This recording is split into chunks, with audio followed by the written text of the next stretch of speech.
Okay, so I want to now take all of this and also tell people how this relates to the spread of Islam in Europe, how this relates to Israel, how this relates to the Mahsa revolution, and how this all brings us together. And I'm glad that you ended for now on that note, because Khomeini is not just the highest figure in Iran right now that is endorsing this Muslim Brotherhood ideology, but it's just the biggest power, represents the biggest power in the entire world right now that is supporting this ideology, I would say, right?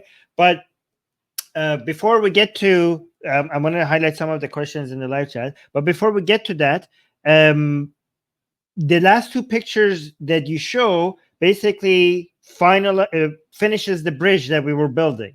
So the first picture that you're showing here shows how Muslim Brotherhood ideology came to Iran through Sayyid Qutb to Navab Safavi, and then it came to Iran. But the two other pictures that you show, the picture that Khamenei signed, that shows how, like, it demonstrates how Khamenei and people like him were influenced by Navab Safavi. And then the stamp also shows how the current government in Iran is influenced, like Kanza recognizes that the influence of Sayyid Qutb and the fact that the entire he was a pioneer of all of this movement, right? Even though it shows to people, even though Sayyid Qutb was Sunni, the Islamic Republic of Iran still considers him as the pioneer of all of this movement, and it shows how these things are connected, right? But let me actually highlight this question, because some of these questions help us clarify a few things. He or she was asking that how do these countries feel humiliated or cornered, or how does the Muslim people with the Muslim Brotherhood ideology feel cornered when they have 55 countries, right? The point is that these are not Islamic countries in their mind. These are un-Islamic. I mean, I think Hossein Ali Reza explained here to us that how they considered all of these countries to be secular, how they considered these countries to be working within the framework of nation state, how they didn't endorse political Islam. You consider these countries to be Islamic countries. They don't consider, like, people with the Muslim Brotherhood ideology or the Khomeinism ideology or the Wahhabism ideology, they consider almost none of these countries to be Islamic, and they don't even believe in countries in general. Like, they don't, as long as you're a country, you're not being Islamic, because you have to break out of this whole shell of a nation state to be able to be even Islamic, right? So just wanted to mention that. And also, I mean, that's, I think, yeah, so Islam is an Arab. So here, I wanted to highlight this concept, this one as well, that Islam, somebody's saying Islam is an Arab imperial colonialism. No, it's not an Arab imperial colonialism, okay? Again, I want people to separate pan-Arabism and pan-Islamism, separate these from each other in your mind, because these are two forces that are against each other. These are not the forces that are working with each other or the same thing. Pan-Arabism is the enemy of pan-Islamism and vice versa. So it's not it's an Islamic colonialism. It's not Arab colonialism, right? And somebody was asking, but political Islam is in the Quran. Yeah, that's the whole point of. So when we're talking, that's the whole point of Sayyid Qutb and all of these other people, is that this is true Islam. Like, what they're teaching is according to the Quran. And I mean, Sayyid Qutb wrote many different books about tafsir, like tafsirs of the Quran. Am I correct on this? Like, do you confirm this? Like, a lot of the, yes, commentary, which influence a lot of, yes. Yeah, so basically making all of his points, and again, that influenced a lot of people's viewing on the Quran. But again, now I want to start bringing this to how all of this is relevant to us today. But before I do that, actually, we forgot to mention one story, which is, I think, a lot of our American audience might find interesting, that Sayyid Qutb, one of the reasons behind all of the spark was his travel to United States and him being hard, because he was educated in the United States. He went to university in United States. Yes. And he was horrified by what he saw. Yeah. Let me clarify it. You are totally right. I mean, he was very much educated, and second of all, he had a lot of works and books, as I've said. But before he became the figure father for Islamism, he was a scholar. I mean, a very normal scholar, and he visited the United States for 2 years. Then back home, back Egypt, from that 2 years travel to United States, he wrote a book. If I translate it into English, his book is in Arabic, "أمريكا التي رأيتها," which I can translate it as the United States that I have visited, the states that I've visited.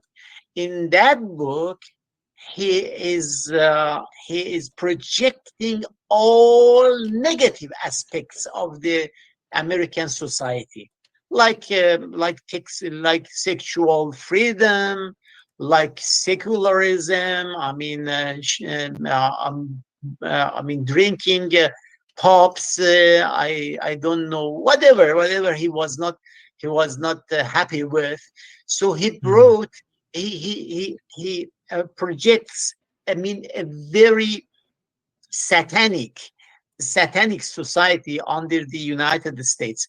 And he never mentions that the United States is very progressive in rocket science, for example, or or thousands of the university and think tank institutes are working in this society as well. He's not touching this, very bright aspects, perspective of the U.S. Society. He's just touching that part which is very dark for him. For example, sexual freedom. So yeah, this is the book he wrote. You can find it. It is available in English. The States That I Have Visited. It is the name of his book. Okay. Before to become the philosopher and top thinker of political Islam. Before. Right. And there's, I don't know if it's within this book or another book, a famous story that he writes. Let me know which book was this in. A famous story that he mentions was when he visited a church in the United States. And he saw the same book. It was in the same book. And one of his most disgusting experiences that he says that he has was that a church, which is supposed to be a house of God, a house of religion, a house of religious piety praying. And stuff. Praying. They had a dance in the church, and he was witnessing that dance, and boys and girls' bodies were touching, like they were holding each other while dancing, and he could not believe how the moral depravity, the degeneracy that he was witnessing, where people just holding, boys and girls holding each other and dancing, and their bodies touching. And he could be like, how low do you have to go in this country where you not only do you have this level of sexual degeneracy, but you also allow it in your your house of worship. And that was a key, a part of his book that a lot of people find interesting, about how much he was disgusted by that experience and how much he wanted to highlight that. And this goes in line with people right now that we're saying, it's not other ideologies, like, I don't know, Chinese or Russian ideologies, that when they are anti-Western, this travel to the United States, what made Sayyid Qutb to put the division of the world, the good versus evil, to make the West the evil, like the good versus evil, Islam versus kufr, Islam versus infidel, was always there in Islam from the beginning. But the anti-Western narrative that Sayyid Qutb had made it so that he defined the other side, the enemy of Islam side, the house of war, the house of kufr, to be the Western world, because the immorality or the degeneracy shows that Islam stands for everything that is good and holy and moral, and these Westerners, with their power, they're bringing something to the world that is disgusting, dark, and evil. In the same way, for example, Putin talks about the division of the world, and he sees the liberal countries to be unnatural and spreading depravity around the world, and that there needs to be a force against that. So Putin, for example, today thinks that the balance of the world has been um, uh, it was more natural for you to have two superpowers. You had the West as superpower, and you had the Soviet Union as superpower. And now that the Soviet Union has fallen, the world is unnatural, and that's why the West is also becoming unnatural, and the family values and all of these things are being challenged because there is no balancing force to control it. In the same way, they discuss that, for example, so many, like in China or Russia, people feel about the Western world. Sayed Qutb experienced that when he visited the United States, and this is the beginning of a lot of anti-Western attitude that basically split all over Islamic thought, because anti-Western, like anti-America, anti-Israel, Europe, this is not part of the DNA of Islam. Anti a non-Islamic world is, but all of this anti-Western narratives now that you see that is all over the Islamic literature comes from Sayyid Qutb and potentially sparked by this travel that he had to United States. Would you think that would be a fair description of what Yeah, actually that's, happened? yeah, absolutely right. Yes. Okay, fantastic.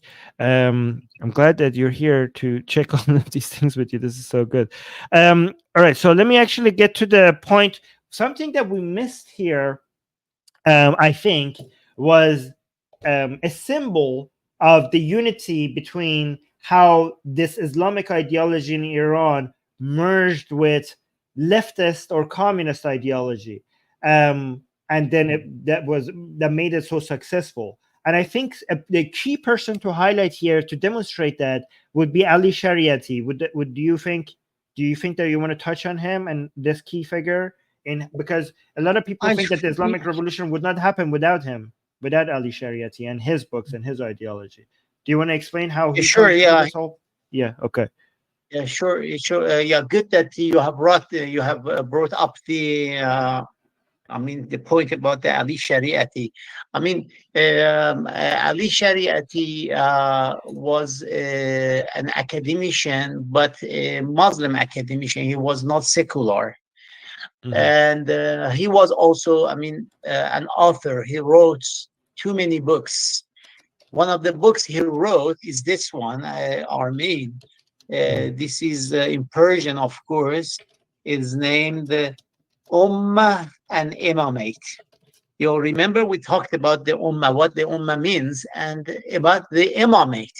As I have clarified, the difference between Shia denomination and Sunni denomination, of course, I mean political Shia, political Sunni, is that Sunni denomination believe in caliphate, but Shia denomination believe in the imamate. So, Hmm. the difference is so you'll ask me that what is the difference between two? Very very briefly, after the death of the Prophet of Islam, his followers divided in two. Some believe that whoever is going to replace the Prophet and have his authority over the Muslims can be elected through voting, so through consulting, so through voting. So they believe that Abu Bakr became the first caliph. So, and caliph means a person who replaced the other one, vicegerent, Hmm. or we can call vicegerent. So, based on the Sunni beliefs, a caliph who can replace the prophet can be elected through voting. But in Shia Islam, they said the leader of the Muslim Ummah can be only appointed by God, by divine Almighty. This is the difference. And because of that, they say that the first Imam in Shia, Imam Ali, is appointed by God and then his sons after coming after him. So this is the difference caused to create two denominations in Islam, Shia and Sunni. You hear a lot about these two. But as I have said, here is a very significant point. I have to touch it, and I very much insist listen up to me, what I am talking about. What I'm talking about.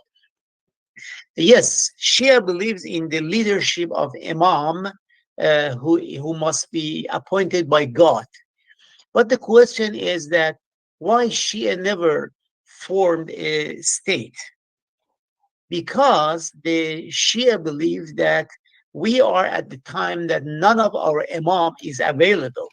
None of our Imam is accessible. All we Shia believe in 12 Imam, and all of them are infallible, ma'asum. They do not commit any sin, so he is selected and elected by God. So because none of our Imam is available, so it is not our duty to create a state, to create a country, to create a government. Until the Khomeini came and changed this paradigm, Mhm. until the Khomeini changed all this paradigm. He said that to create an Islamic state, we don't need to wait an infallible Imam to come and create it for us. We don't need to wait for an infallible Imam to come. We can create a Muslim Shia state. Here, he changed all the paradigm of the Shia. It means that after 1400 years of Shia believing that the creation of Islamic state based on Shia belief is not our duty, he changed this paradigm based on what is called vilayat faqih, if like guardianship of The jurist. how to translate it The into jurist. jurist, the guardianship of jurist. So he said that whoever is a jurist, top jurist of Islam, he was referring to himself. Don't forget, he was pointing. I mean, cleverly was pointing to himself. Whoever is the highest jurist of Islam, he has the authority to create a state. So because of that, then he went to a revolution in Iran, and by 1979 he established Islamic establishment of Iran, which is Mhm. known today as the Islamic Republic. So this is the difference between Shia and Sunni, that they believe in Caliph, and the Caliph is not necessarily an infallible. Shia believe an infallible Imam, and as he is absent, we don't have duty to create a state until the Khomeini came and changed the paradigm. All right. So I'm gonna try to explain from my perspective everything that you just said, and you can confirm whether or not it's true. And I then am mentioning a question there, and I will address that as well. Right.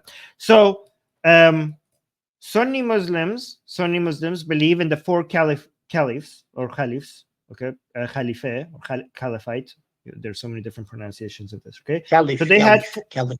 caliph. Okay, so they have four caliphs: Abu Bakr, Omar, Osman, and Ali. And they didn't believe these people to be infallible, but they were the rightly guided ones. After when Muhammad died, they believed that these are the four people that were supposed to rule the Islamic world, right? Shia Muslims don't believe in that. Shia Muslims believe in 12 imams. Imams, Ali being the first one, and the last imam being the Mahdi, the hidden imam that is gone, that is in hiding, that will come back and save the world, right? So that's what Shia Muslims believe in, right? So four Yes. caliphs, 12 imams, but Shias believe that these 12 imams are infallible and they're holy. Like Sunnis don't believe that the caliphs were holy. They were just rightly guided, but they were not holy. But Shias believe that these 12 imams were holy, infallible people that, and they also believe that the only way for you to have Islamic ruling and Islamic government is under an infallible, either under the Prophet Muhammad, Or or under one of these 12 infallible imams. whoever is elected by a divine Almighty God, no matter Right, whether he's a prophet right, or he is an imam, all right, are infallible based on the Shia teachings. right. Right. And I understand we have other 12er, other Shia versions of Shia Islam, but because the 12er Shia Islam right now, we're focusing on that one, right? That's the main one Majority. that we're, yeah, Yes, the more majority. majority. Okay. So, and even when we had other as Shia states starting before, right? Like like, so Aidan, for example, is asking that what are you guys talking about? We have the Fatimites, that they had the state, and we had the Safavites. Well, the interesting thing is that they, at the beginning when they started, the founders of these states of the every acted like they are the Mehdi, they are the hidden Mehdi, because under Shia Islam, for you to have an Islamic state, you have to be one of these 12 imams. So you could see that they actually tried to use that excuse at the beginning. Eventually they became less and less Sharia focused and became more secular, but at the beginning when they were trying to sell, because they're Shia and they were trying to rule Islam, like have an Islamic support for the rule, they pretended like they are the Mahdi to be in line with Shia Islamic teaching, right? But but when it comes to this Islamic state that we're Shia Islamic state that we're talking, which is Khomeini started, so that idea doesn't sell anymore for somebody to come and say, I am the Mahdi. Well, now let's start an Islamic, because there's certain specific signs that demonstrate that you are a Mahdi that it's really hard to demonstrate as a person. So that's a fail, like that's not going to work anymore. But what Khomeini did, this is what Khomeini did. Khomeini tried to merge this political Islam, I mean, Islam is political, but this excuse the modern concept of political Islam from Muslim Brotherhood with Shia Islam. And the problem is like, well, how could we do that? Shia Muslims are supposed to not rule, like Shia mullahs are not supposed to rule over people until the Mahdi comes back, until the 12 Imam comes back. So Khomeinism, or what Vilayat Faqih, what we call Vilayat Faqih version of 12 Shia Islam, Khomeini did the trick. He took the concept of Vilayat Faqih, which was an older concept, which was not what he made it out to be. He changed the meaning of it to act like the mullah or the jurist or the people who are experts in fiqh, expert in Islamic jurisprudence. They are supposed to hold the Mahdi's government for him in his absence. So technically, imagine how this works. Shia Islam teaches you that mullahs or religious authority should not rule until the Mahdi comes back, right? So Khomeini says this is Mahdi's government, right? We don't have to wait for, like, he can rule in absence through experts, through Islamic experts. We are his proxies. So the argument is that the Mahdi, which is the 12 Imam, Iran right now is the state that is in Iran right now is his state, and he's ruling through Khomeini and now through Khamenei by them by proxy. That is what we call Vilayat Faqih. Would that be a fair description of what do you think that would be a fair description? Yeah, almost right. In general, Khomeini came and changed that paradigm of not non-infallible, infallible, Infallible. Yeah. non-infallible also can run a society as in an Islamic state. But of course, he never said that he is Mahdi, but he was No. believing that he is representing, The he Mahdi. was representing the hidden Imam Mahdi. And because of that, he has created a kind of holiness for his government. I mean, he's not saying that I am like a normal governments around the world. No, I am representing the hidden holy Imam, infallible Imam, who is elected by God. So, not directly, but somehow I am representing his governance in Iran and should go through all over the world.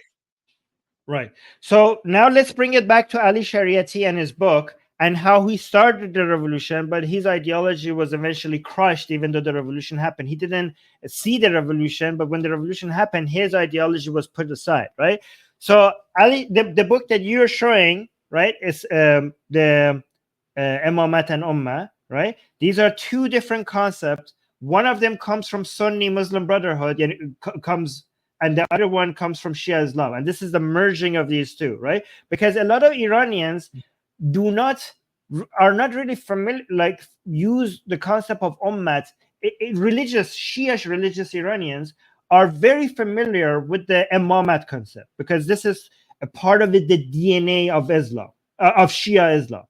But the ummat one, this is being imported from Muslim Brotherhood to Iran. So these are, when you say imamat on ummat, Shia Muslims like, I know imamat. What the hell is this ummah thing, right? Like, and the reason why the ummah thing is a little bit foreign to them is because the history of Shia Islam was them mostly not being part of this global Islamic ummah. They were the outsiders.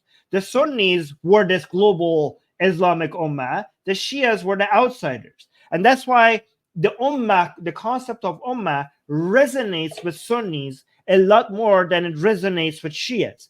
But now we're in Iran, before the Islamic Revolution, we're talking about an environment where Muslim Brotherhood literature is being very influential in the mindset of a lot of these religious people, and is having a lot of huge impact on both the academic religious, leftist religious academics, and also the mullah community, the people who are in charge of the mosque or in charge of the religious ceremonies and stuff. This is the environment where Ali Shariati comes in and writes his book. And even though he doesn't agree with a lot of the things that the Muslim Brotherhood is teaching, he's writing in that environment where the concept of an global Islamic ummah is on everyone's mind.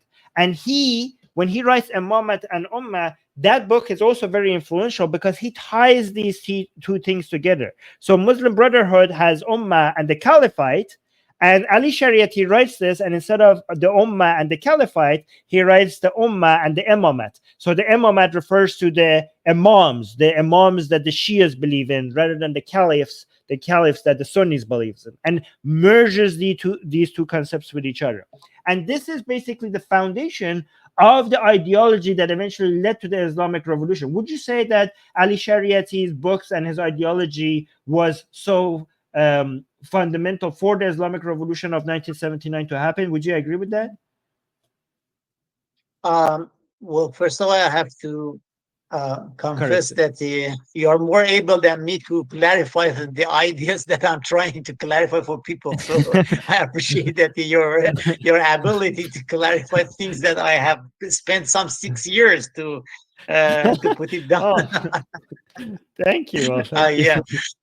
Thank you, Armin. Thank you. Actually, thank you. Actually, yes,